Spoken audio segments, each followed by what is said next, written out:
Welcome to the deep dive. Okay, so it's July 5th today, and it's not just, another summer day. It's actually National Bikini Day, That's right. which feels like the perfect time for us to, dive into the story behind it. Definitely. Because our mission today is really to unpack this whole journey, from how it started pretty scandalous, apparently, Oh, yeah? to its, massive role today in fashion, culture, even tech. What's this seemingly simple garment really telling us? It's a great starting point because it really did shake things up right away. National Bikini Day marks the anniversary, 1946, Parisian designer Louis Vuitton. Riard, okay. And what's fascinating, I think, is just how fast it sparked this Hmm. whole cultural conversation. It almost immediately became a symbol. And you have to think about what came before, right? The context makes that disruption seem, huge. Totally. Before the bikini, swimwear was, super Yeah. bulky. We're talking long skirts, even pants sometimes. Yeah, based on sailor suits, covering pretty much everything. Makes you wonder how anyone actually swam. And it wasn't just a fashion choice, was it? There were actual beach police. Right. In the 20s, 30s, 40s, Hmm. women could literally get fined or even arrested for showing too much skin. Arrested. Yeah. It puts the bikini's arrival in such sharp focus, doesn't it? It really does. So when it hits the scene in 46, showing the midriff, I mean, that wasn't just a new style. It felt like a line in the It's sand. a symbol of freedom. Exactly. A new kind of freedom and expression. It quickly got celebrated as this sign of a woman's right to choose, pushing back hard against those super rigid modesty rules. So it starts off as this revolutionary thing. And what's really interesting to me is how that spirit, that rebellion and self-expression, it hasn't really gone away. It just keeps evolving. Absolutely. It keeps shaping trends, driving conversations, even now. So how does that look today? Where does that energy go? Well, a big area is body positivity. Mm. You see it all over social media, like with the hashtag #BodyPosy campaigns. Right. Influencers, everyday people, sharing unfiltered bikini photos. And the point isn't just, look at me. It's actively challenging that old toxic bikini body idea. The one specific shape you had to have. Exactly. It's shifting towards celebrating all bodies, all sizes, all colors.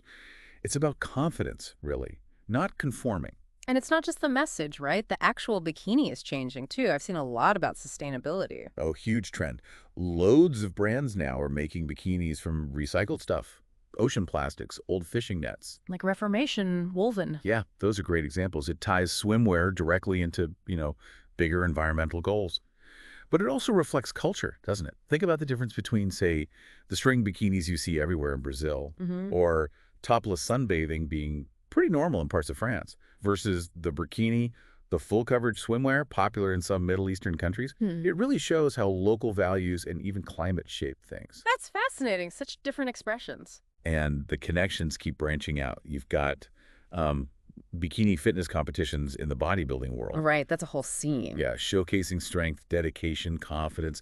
And then there's tech, Right. which sounds maybe a bit weird at first. How does tech meet the bikini?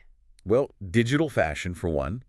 People designing bikinis for avatars in virtual worlds like Decentraland. Okay, wow. And also augmented reality try-ons. Yeah. You can use your phone to see how a bikini might look on you before you buy it.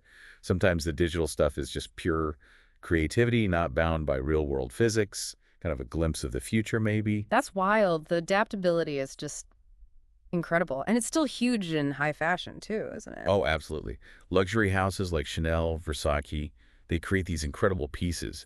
Crystals, embroidery, basically wearable art. And then you get pop culture moments, like seeing someone like Lizzo just owning these really daring designs. That does more than just sell bikinis, right? Definitely. Yeah. It shifts the conversation. It redefines what's in, what looks good, who gets to feel confident. Yeah. And bikinis aren't just for the beach anymore either. Yeah. See, bikini coutures now think festivals like Coachella or fancy yacht parties. Right, styled up. Yeah, paired with cowboy hats, sheer capes, whatever. It becomes a whole look, a statement of personal style.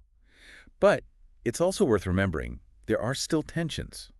Some places in Italy or Spain have rules, fines even, for wearing bikinis away from the beach. So the conversation isn't over. Not at all. It Yeah. shows these cultural discussions are still very much alive. So, when you put it all together, the bikini is so much more than just fabric. Yeah. It's this living reflection of big societal changes. Freedom, self-expression, sustainability, tech. It's all in there. So what does this all mean for you listening? How can this one everyday item tell such a complex, evolving story about our world? about our values, our tech, our debates about identity and freedom. It really makes you think, doesn't it? What other ordinary things hold these amazing hidden histories?